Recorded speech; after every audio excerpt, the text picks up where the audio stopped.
жа ведае гэтую дарогу. Бо ён адтуль прыйшоў. Ён прыйшоў да нас з нябёсаў. І ён ведае, як чалавек можа вярнуцца туды, дзе павінен быць, для чаго ён створаны, як вярнуцца да небеснага дому. І Христос паказвае нам праз сваё ўцелаўленне дарогу дадому нашага нябеснага Айца. У нараджэнні Божым чалавек знаходзіць найвялікшую годнасць сваёй чалавечнасці. Уцелаўлены Христос менавіта праз тое, што Божы Сын становіцца чалавекам, дае права чалавеку звярнуцца да Бога як да свайго Айца, бо праз прыход Божага Сына ў свет чалавек становіцца дзіцём Божым. Уяўляеце, падчас нараджэння Божага мы можам святкаваць усынаўленне. Мы разважаем падчас святкавання Божага нараджэння той момант, калі можам, узгадваючы гісторыю старога запавету, гісторыю збаўлення, сцвярджаць, што звяршыліся тысячагадовыя спадзяванні народу Авраама. Праз тое, што нарадзіўся Христос. Христос прыходзіць у гэты свет з адной мэтай усталяваць Божае валадарства, валадарства праўды і супакою. Сапраўды захапленне можа разважаць над тым, што дзіўным быў яго прыход у гэты свет. Як кажа слова Евангелія, якое сёння цытавалася, нарадзіўся ён у правінцыйным Бэтлееме. Уяўляеце, цар сусвету, якога прадказвалі прарокі, якому столькі прысвечана ўвагі ў гэтым свеце, нарадзіўся недзе на ўскрайках Рымскай імперыі. Але сёння, тым не менш, можам са здзіўленнем задаваць сабе пытанне: ну і дзе ж тая Рымская імперыя, так называемая хвалёная імперыя, дзе ж той вялікі Ірад, цар ізраільскі, які так прагнуў перашкодзіць Божаму з'яўленню?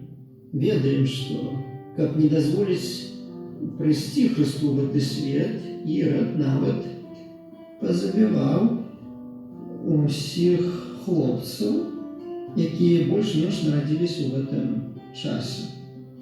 Ну і гісторыя дазваляе канстатаваць такі парадак рэчаў. Кожнай імперыі наканавана спазнаць зруйнаванне. Няма ўжо Рымскай імперыі, а кожны Ірад раней ці пазней памірае. Памёр і Ірад Вялікі. І вось такім прадназначана быць сцёртым з памяці нашчадкаў. Бо кожнаму з іх ужо ёсць падрыхтавана месца на сметніку гісторыі. І ў той самы момант Христос жа і праз тысячагоддзі з'яўляецца цэнтрам жыцця для мільярдаў людзей нашай планеты. Сёння хрысціян у свеце прыкладна каля 2,5 мільярдаў, можа крыху больш. І столькі людзей святкуюць у гэтым часе свята Раства. Бо сапраўды мы не можам забыцца таго, што адбылося ў гэтую ноч, у ноч нараджэння Божага. Бо Христос, які зышоў з нябёсаў і прыйшоў у свет, дазваляе вярнуцца кожнаму з нас на нябёсы. І ён дае нібыта шанец нанова адшукаць згублены рай, згубленае шчасце. Нованароджанае дзіця Езус дазваляе, каб у нашым жыцці мара станавілася мэтай, да якой мы можам ісці так, як у свой час да яе ішлі, кіруючыся святам зоркі, пастухі і мудрацы, пра якіх таксама згадвае Евангелие паводле святого Мацвея. Вельмі прыгожа гаворыць пра мудрацоў з усходу. Евангеліст Мацвей у 2 раздзеле з 1 па 12 верш описывая такую пилигримку мудрецов з усходу до Бетлеема, подкреслюючи той момент, що вони прийшли поклонитися йому. Бачите, мудреці з усходу тому і були мудрецами, що не тільки марили, але кожного дня подималися і робили чергові кроки у керунку Бетлеема. мэты свайго падарожжа. Яны ішлі нават тады, калі іншыя спыняліся і не ішлі далей. Яны не пераставалі ісці нават тады, калі некаторыя разварочваліся і ішлі ў адваротным кірунку. Мудрацы біблійныя сталі мудрацамі, бо ўсё жыццё кіраваліся святлом нябеснага свяціла.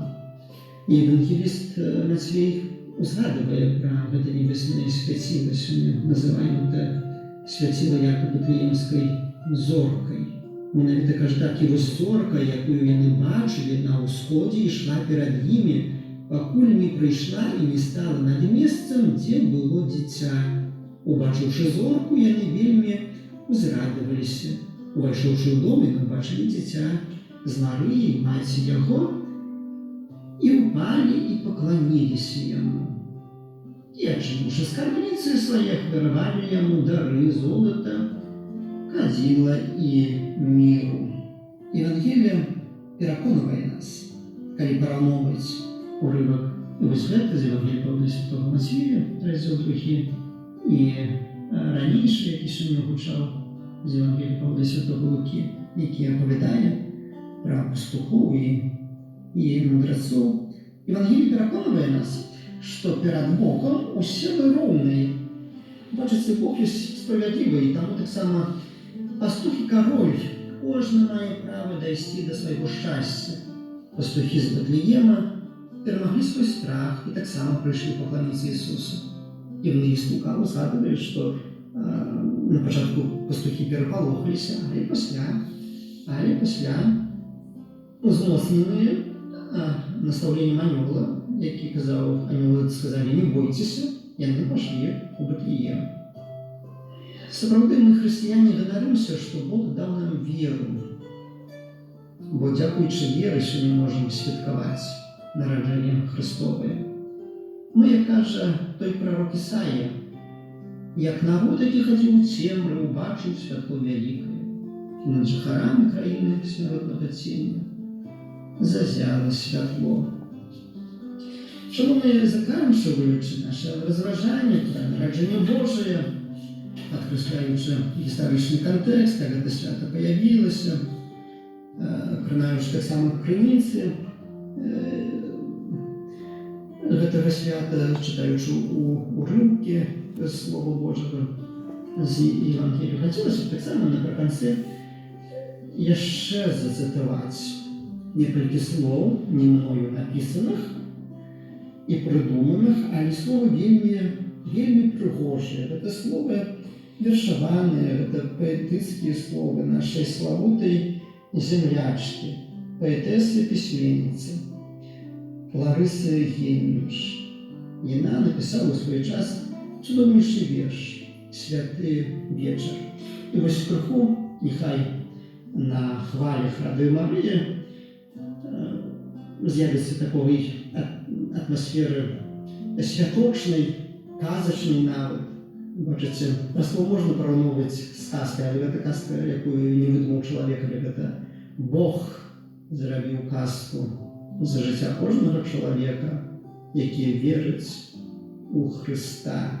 А таму няхай таксама зараз з'явіцца ў нас музыка. У мяне ёсць такая чароўная рэч, сябры з Германіі падаравалі, гэта як скарбонка такая, не накручваеш і гучыць калядка. І вось пад гэту калядку зараз прагучыць верш «Святы вечар». Крыху цярплівасці, бо перад тым, як прыгажосць з'явіцца, трэба сапраўды шмат цярпення, а таму цярпліва пачакаем, аж я папрацую пальцамі, накручу на музыку і вось. Ну, прыгожа. Святы вечар. Каляда, каляда на зямлі, святы вечар. Нарадзіўся ў яслях Збавіцель Бог. І паставіў бярозу панклявыя свечкі, паабапал заснежаны